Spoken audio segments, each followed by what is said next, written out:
Hey, my name is Matt Newrick, and in this video, we'll be covering the Guillotine Choke. We're going to cover two different versions and also how to defend against it.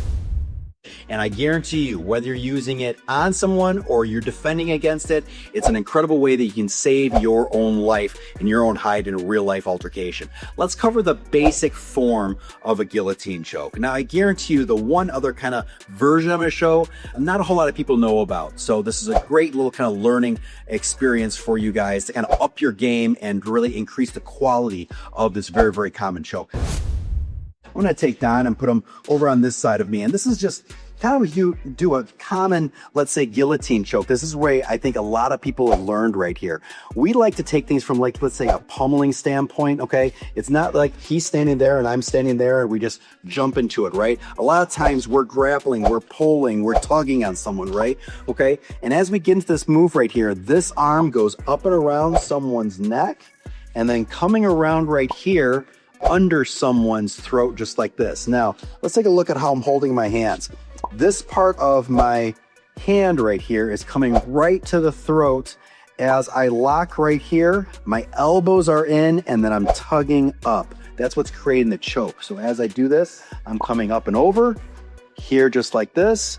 And then with my elbows pinned in, I simply lift up. Now, if you're practicing this with a partner, just have your partner give you a little tap right there, as Don is kind of coughing up on the, on the side right here. But just make sure you guys have an open line of communication right here, because this is a choke that when it hits quickly, especially the second version I'm going to get to here in a second. But let's go over the first version again. As we go around, the arm goes up and over. I come right here. This arm comes right here. I clasp my own hand. I lock them together. Elbows are pinning in and I lift up. Okay, all right? That's what creates the choke. And once again, we're doing it from a standing position. I know a lot of people, especially in jiu-jitsu, you're learning it on the ground, which is important. Don't get me wrong. But knowing how to do it standing up is just as important. So as we do that, that's the first version. The second version is what we call the chin strap version. Chin strap version is a little bit different. I'm going to have the camera get under here again because the setup is very, very similar, but I'm going to cup under the chin just like this. This hand is going to come under right like this. And instead of just kind of pulling up, I'm going to pull and push in just like that. You're going to notice that this kind of a choke happens so much more fast. And so you really want to be aware with your partner right here. But let's set this up. Don's excited for me to do it on him again. So as we go through, I cup under the chin. This then cups my own hand, okay? I'm going to, with my body, press down on his head here and lift up into him. This isn't something on the first version where I was really pulling up. Now I'm kind of folding him down just like this. So as I'm in here, this is going in here right like this.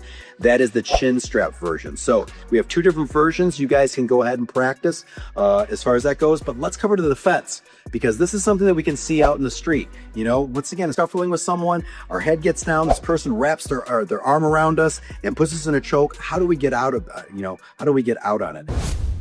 Be covering the defense for this particular move. And once again, the defense is going to work up against both versions, whether you do the basic version or the chin strap version. I'm going to walk Don through the defense on this, but what we first need to understand is what the most important arm, what his most important arm is, and it's not maybe what you guys think. As I go around, I'm just going to do the basic version first. I want him to take this arm right here, so I'm going to turn around just like this.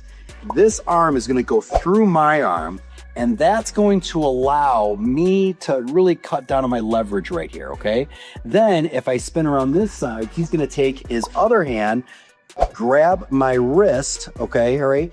And as that happens, he's then going to take this foot, step through, and explode through just like this. Now, as we're doing this, I can guarantee here, Don's not moving at full speed. And we're doing that for a reason.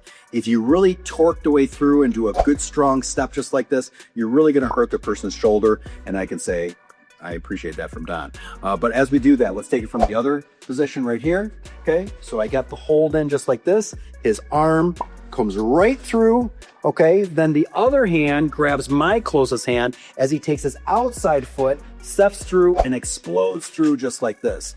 Now, obviously exploding through is gonna release that hold, but notice that he then also has my back. So all I want you to do is follow through, just getting right to my back, slap a rear naked choke out of that, okay? All right, so as we go through, do just like this, goes through, and all of a sudden he's backed around just like this. So as you can see, you can take someone's back very, very quickly on this. On the other hand, if we just want to fire a couple ballistic shots and get out of the situation, please go ahead and do that as well.